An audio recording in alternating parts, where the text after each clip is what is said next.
హస్త కళాకారులకు స్థిరమైన జీవనోపాధి కల్పించడమే కూటమి ప్రభుత్వ లక్ష్యమని విజయవాడ తూర్పు ఎమ్మెల్యే గద్దె రామ్మోహన్ రావు అన్నారు. హస్త కళాకారులకు ఎలాంటి ఆర్థిక భారం లేకుండా ఉచిత స్టాల్స్, ప్రయాణ వ్యయాలు, టీఏడీఏ సౌకర్యాలు కల్పించడం ద్వారా ప్రభుత్వం అన్ని విధాలా ప్రోత్సహిస్తుందని అన్నారు. స్టెల్లా కళాశాల ఆడిటోరియంలో ఏర్పాటైన ఈ హస్తకళా ప్రదర్శనను ఆదరించి కళాకారులను ప్రోత్సహించాలని కోరారు. ఆంధ్రప్రదేశ్ హస్తకళల అభివృద్ధి సంస్థ ఆధ్వర్యంలో విజయవాడ ఎన్టీఆర్ సర్కిల్ సమీపంలో మేరీ స్టెల్లా ఇండోర్ స్టేడియంలో ఏర్పాటు చేసిన ఆంధ్రప్రదేశ్ హస్తకళ మహోత్సవం 2026ను తూర్పు ఎమ్మెల్యే గద్దె రామ్మోహన్ రావు ప్రారంభించారు. ఈ సందర్భంగా ఎమ్మెల్యే మాట్లాడుతూ హస్తకళలకు ఎలాంటి ఆర్థిక భారం లేకుండా ఉచిత స్టాళ్లు, ప్రయాణ వ్యయాలు, టీఏడీఏ సౌకర్యాలు కల్పించడం ద్వారా ప్రభుత్వం అన్ని విధాలా ప్రోత్సహిస్తోందన్నారు. సీఎం చంద్రబాబు నాయుడు హస్తకళల అభివృద్ధి, కళాకారుల సంక్షేమానికి ప్రత్యేక ప్రాధాన్యతనిస్తున్నారని, ఉప ముఖ్యమంత్రి పవన్ కళ్యాణ్ సహకారంతో సంప్రదాయ కళల పరిరక్షణకు చర్యలు తీసుకుంటున్నామని పేర్కొన్నారు. నగర ప్రజలు హస్తకళా ఉత్పత్తులను కొనుగోలు చేసి కళాకారులను ప్రోత్సహించాలని పిలుపునిచ్చారు. లేపాక్షి మేనేజర్ ఎం సురేష్ మాట్లాడుతూ, లేపాక్షి చైర్మన్ డాక్టర్ పసుపులేటి హరిప్రసాద్, ఎండి విశ్వ మనోహర్ కృషితో ఈ మహోత్సవాన్ని నిర్వహిస్తున్నట్లు తెలిపారు. రాష్ట్రం నలుమూలల నుంచి వచ్చిన హస్త కళాకారులు కళాఖండాలు, దేవతా విగ్రహాలు, చేనేత వస్త్రాలు తదితర ఉత్పత్తులు ప్రదర్శనలో అందుబాటులో ఉన్నాయని, ప్రజలు, విద్యార్థులు, కొనుగోలుదారులు పెద్ద సంఖ్యలో సందర్శించి మహోత్సవాన్ని విజయవంతం చేయాలని కోరారు. ఈ కార్యక్రమంలో లేపాక్షి మేనేజర్ ఢిల్లీశ్వరరావు తదితరులు పాల్గొన్నారు.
హస్తకళ మహోత్సవం సందర్భంగా ఇక్కడ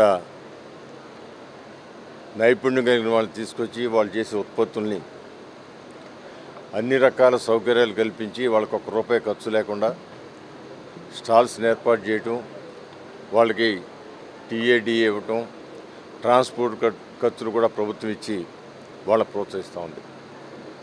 నారా చంద్రబాబు నాయుడు గారు నిరంతరం హస్తకళల మీద ప్రత్యేకమైన శ్రద్ధ వహించి వాళ్ళకి అనేకమైన రాయితీలు కల్పించడంతో పాటు ఈ విధంగా మార్కెట్ సౌకర్యం కల్పించడం అనేది చాలా సంతోషదగ్గ విషయం. ఎందుకంటే గత ప్రభుత్వం చూసి అప్పుడు కూడా నేను శాసనసభ్యుడిగా ఉన్నాను. నాకు తెలిసి ఇలాంటి కార్యక్రమం ఒకటి కూడా జరగలేదేమో నా అభిప్రాయం. ఇక్కడ ఈ 2 సంవత్సరాల్లో నా చేతుల మీద గుండానే సుమారు 5కు పైగా కార్యక్రమాలు, మరి మినిస్టర్ గారు అనేక పర్యాలు వచ్చారు. ఇవాళ కూడా వాళ్ళు రావాల్సి ఉంది. ఢిల్లీలో ఇలాంటి కార్యక్రమే అక్కడ ఏర్పాటు చేయటం వల్ల ఢిల్లీలో ఉన్నారు. దానికోసం నేను ప్రత్యేకంగా రావడం జరిగింది.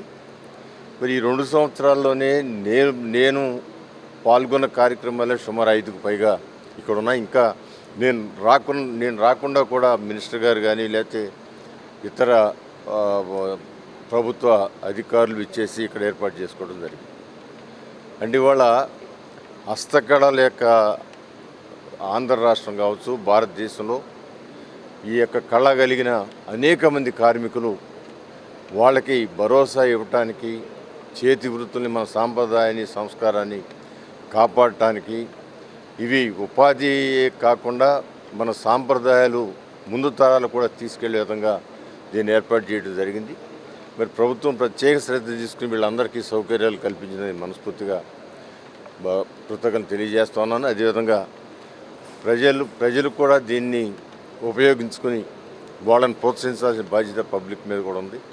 అనేకమైన కళాఖండాలు టేబుల్ మీద పెట్టుకోవటానికి, లేకపోతే ఇతర వస్తువులు, శారీస్, ఇవన్నీ కూడా ప్రతి ఒక్కరు కూడా ఉపయోగపడేవి. ప్రజలు దీన్ని ప్రోత్సహించాలా. ప్రభుత్వాలు మ్యాక్సిమం ప్రభుత్వం చేస్తుందని, ఎందుకంటే నేను 30 సంవత్సరాల శాసనసభ్యుడిగా ఉన్నాను. మరి ఎప్పుడు కూడా చంద్రబాబు గారు ముఖ్యమంత్రి ఉన్న అన్ని పర్యాయాలు నేను శాసనసభ్యుడిగా, పార్లమెంట్ సభ్యుడిగా ఉన్నాను. ఎప్పుడు కూడా ఆయన అనేకమైన సమావేశాల్లో వీటిని ఎందుకు మనం ప్రోత్సహించాలి, వీళ్ళని ముందుకు ఎందుకు నడిపించాలనే దాని మీద అనేకమైన ఆయన మీటింగులు కూడా నేను పాల్గొనడం జరిగింది.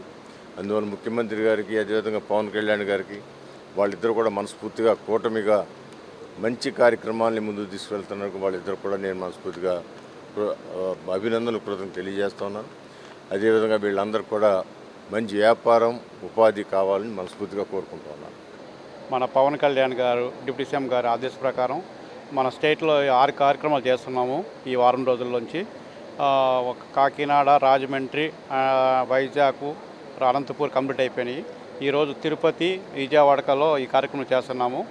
ఇక్కడ ఆంధ్రప్రదేశ్ నుంచి 35 కౌంటర్స్ వచ్చినాయి. వాళ్ళందరికీ మనం ఫ్రీ స్టాళ్ళు, టీఏడిఏ అండ్ ఇస్తున్నాము.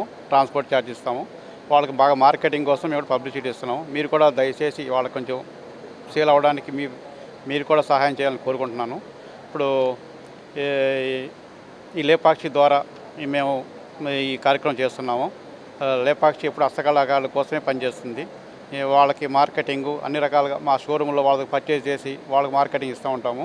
దీనికి మా చైర్మన్ పసుపులేటి హరిప్రసాద్ గారు, మా ఎండి ఇస్వా గారు సహాయం చేస్తున్నారు. ఈ కార్యక్రమం విజయవంతం అవ్వాలని కోరుకుంటున్నాను.